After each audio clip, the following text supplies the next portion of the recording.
Kalau orang-orang kalah sibuk menjelaskan kekalahan mereka, sibuk berpura-pura bahagia atas kekalahan mereka, itu tentu tidak akan digubris oleh para pemenang. Karena sebanyak apapun penjelasan tidak akan mempengaruhi hasil. Pemenang tetaplah pemenang, orang-orang kalah ya tetap orang-orang yang kalah.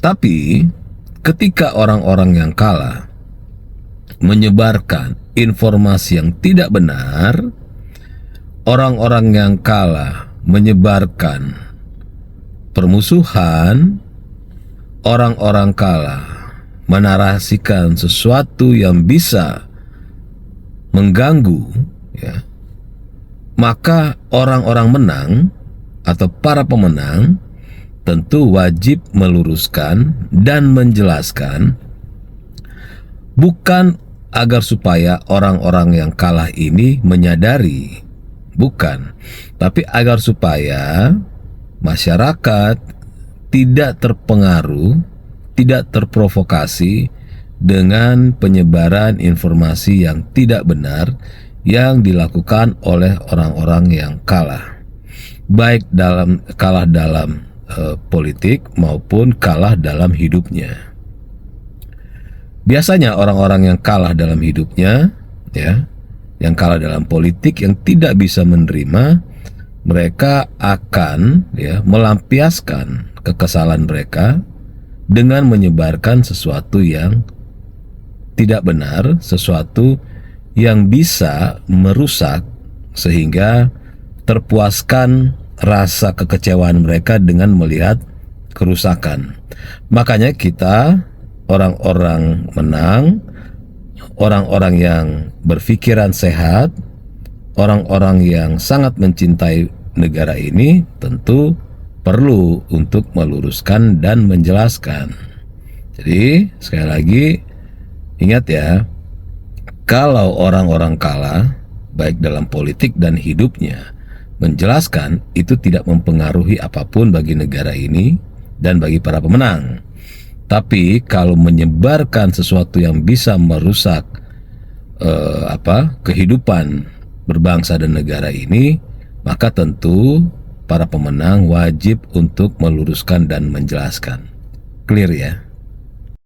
Ini tidak ada hubungannya dengan pasal terkait kebebasan berbicara atau berpendapat. Yang saya sampaikan adalah Presiden menyampaikan bahwa kalau ada orang yang ingin pindah negara, ya dipersilakan.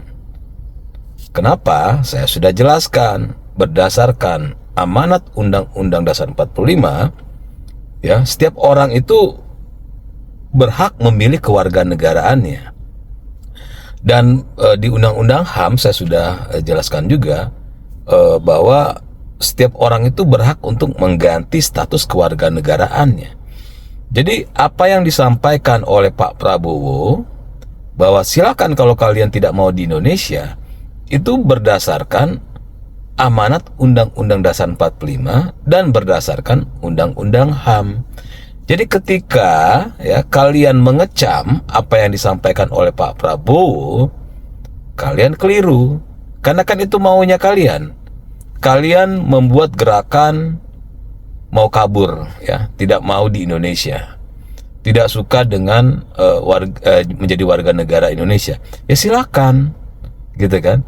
Nah, ketika Presiden mempersilakan, itu kan tidak sembarangan, karena itu amanat Undang-Undang Dasar 45 dan itu berdasarkan Undang-Undang HAM. Nggak boleh Presiden melarang, gitu, karena itu adalah amanat Undang-Undang Dasar 45. Lalu apa hubungannya dengan kebebasan berbicara? Yang nggak ada. Kebebasan berbicara itu adalah sesuatu yang dibolehkan dan dilindungi oleh Undang-Undang Dasar 45, dilindungi oleh Undang-Undang HAM, dilindungi oleh Undang-Undang kebebasan menyampaikan pendapat. Lalu apa korelasinya ya antara presiden mempersilahkan orang yang tidak mau jadi warga negara Indonesia dengan kebebasan berpendapat? Sudah tidak ada, karena setelah dia pindah menjadi warga negara asing ya, maka dia sudah tidak terikat lagi dengan Undang-Undang Dasar 45. Dia sudah tidak terikat lagi dengan undang-undang yang ada di Indonesia, gitu kan. Jadi silahkan saja. Mungkin ya seperti Pak Presiden bilang, silahkan pindah ke Yaman dan coba menerapkan kebebasan berbicara seperti di Indonesia. Saya yakin ya kalian dalam hitungan jam pasti sudah dipenjara di sana. Clear ya? Yang di otak ya para influencer dan para artis ya, yang menyebarkan atau mengajak untuk kabur ya dari negeri ini, itu bukan karena mereka peduli, tapi itu bagian dari cara mereka untuk mencari uang. Para influencer tentu akan menjadikan konten ini untuk menghasilkan uang ya, karena mereka mencari nafkah dari konten.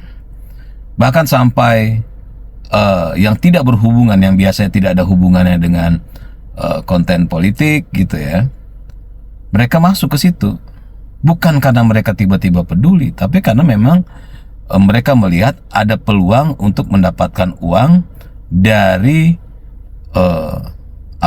isu tersebut, isu terkait pindah negara atau kabur aja dulu gitu kan. Begitupun para artis-artis yang memang mereka butuh ya. Kalau zaman dulu mereka harus bayar orang agar supaya bisa ada sensasi gitu ya. Sekarang ya mereka gunakan media sosial dengan cara yang murah meriah ya, karena mereka tidak mungkin bayar orang untuk menaikkan diri mereka, sedangkan mereka sedang butuh uang ya, agar supaya mereka bisa tampil lagi di media, bisa dipanggil sinetron, bisa dipanggil untuk film dan lain-lain gitu. Jadi tujuan mereka itu gitu, uang. Mereka nggak peduli ya, mau ada mau ada kehebohan, mau ada huru-hara akibat sebaran yang mereka lakukan. Mereka nggak peduli. Yang mereka peduli adalah bagaimana konten mereka itu akhirnya bisa menghasilkan sesuatu, bukan menghasilkan kesadaran buat masyarakat, tapi menghasilkan uang bagi diri mereka gitu. Lihat setelah mereka menyebarkan itu, mereka nggak peduli lagi. Yang penting konten satu selesai, mereka akan cari isu yang lain untuk mendapatkan uang. Jadi mereka tidak sedang memikirkan negara ini, mereka tidak memikirkan bangsa ini. Yang mereka pikirkan bagaimana isu ini bisa jadikan konten, dan konten ini bisa menjadi uang bagi mereka. Itu yang terjadi saat ini. Loh, mana ada ya negara ini menyiksa rakyatnya? Tuh nggak ada. Nggak ada program dan kebijakan negara itu tujuannya untuk menyiksa rakyat, nggak ada. Karena kalau memang benar itu ada, maka sudah dapat dipastikan program itu tentu akan gagal, karena diputuskan ya oleh Mahkamah Konstitusi bahwa itu melanggar Undang-Undang Dasar 45 atau melanggar konstitusi. Jadi tidak ada yang namanya program dan kebijakan pemerintah yang tujuannya untuk menyiksa rakyat, itu nggak ada. Nah, yang terjadi saat ini adalah orang-orang ya yang mengaku tersiksa adalah orang-orang yang sedang menyiksa negara dan bangsa ini, sedang menyiksa masyarakat Indonesia. Kenapa? Ya karena mereka itu menyebarkan informasi yang tidak benar. Mereka memframing sesuatu agar supaya masyarakat melihat bahwa negara ini tidak baik-baik saja. Mereka menyebarkan sesuatu agar terjadi perpecahan di negara ini. Nah, sebenarnya mereka sendiri yang sedang melakukan penyiksaan terhadap bangsa dan negara ini.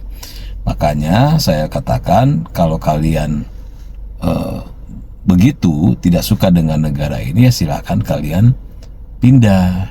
Ya, kan sudah diperbolehkan oleh Undang-Undang Dasar 45 dan Undang-Undang HAM.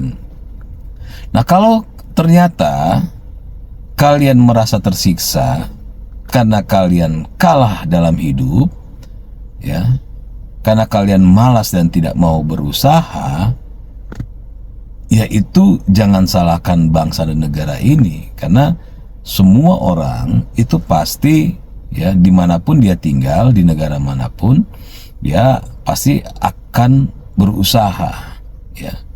Gak ada orang tidur-tiduran, ya, malas-malesan lalu dibiayai oleh negara, gak ada.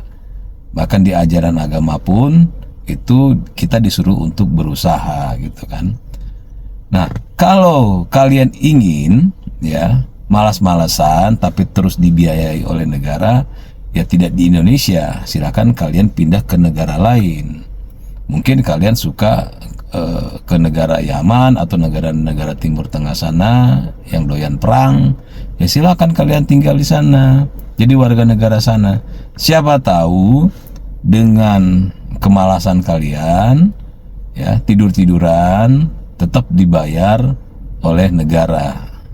Silakan. Tapi kalau kalian berharap bahwa negara akan membayar kalian tidur-tiduran, tentu tidak bisa di Indonesia. Silakan pindah ke negara lain. Clear ya?